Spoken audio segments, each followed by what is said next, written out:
வணக்கம் ரிதி. அதாவது காஞ்சிபுரம் மாவட்டம் சிங்காசபுரம் பகுதியில் சாம்சங் ஆலை இயங்கி வருகிறது. இங்கு 1000க்கும் மேற்பட்ட தொழிலாளர்கள் வேலை செய்கின்றனர். இந்த தொழிற்சாலையில் ஊதிய உயர்வு, தொழிற்சங்கம் அங்கீகாரம், போனஸ் உள்ளிட்ட கோரிக்கைகளை வலியுறுத்தி கடந்த வருடம் அதாவது 800க்கும் மேற்பட்ட தொழிலாளர்கள் ஒரு போராட்டம் நடத்தினர். இதனை சுட்டிக்காட்டி சிஐடி தொழிலாளர்களை 27 பேரை பணியிட நீக்கம் செய்து சாம்சங் நிர்வாகம் உத்தரவிட்டது.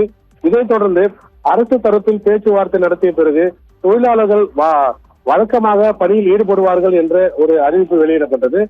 அதே போல மேலும் அந்த சஸ்பெண்ட் செய்யப்பட்ட 27 தொழிலாளர்களுக்கு மீண்டும் பணி வழங்கப்படும் என சட்டசபையில் தொழிலாளர் நலத்துறை அமைச்சர் சி.வி. சண்முகம் வாக்குறுதி அளித்திருந்தார். ஆனால் பல மாதங்களை கடந்தும் சஸ்பெண்ட் செய்யப்பட்ட தொழிலாளர்களை மீண்டும் பணியில் சேர்க்கவில்லை. இந்த விவகாரத்தில் தொழிலாளர் நலத்துறை அதிகாரிகள் நடவடிக்கை எடுக்காததால் சிஐடி மாநில துணை செயலாளர் முத்துக்குமார் தலைமையில் சுங்காசத்திரம் பேருந்து நிலையம் அருகே சுமார் 500க்கும் மேற்பட்ட தொழிலாளர்கள் தங்களது குடும்பத்தினருடன் சுங்காசத்திரம் காந்தி சிலை அருகிலிருந்து தலைமை செயலகம் நோக்கி நடைபயணமாக புறப்பட்டனர். இதனை அடுத்து காவல்துறையினர் இதற்கு அனுமதி மறுத்தனர்.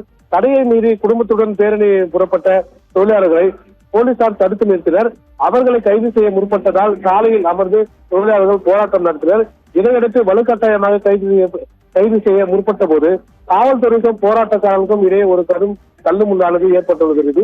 பின்னர் பேச்சுவார்த்தை நடத்திய பிறகு தொழிலாளர்களை கைது செய்து தனியார் திருமண மண்டபத்திற்கு அழைத்துச் சென்றனர். இதனால் சுங்காசத்திரம் பகுதியில் ஒரு பெரும் பரபரப்பு நிறைவேறுகிறது. விவரங்களுக்கு நன்றி மனோகரன்.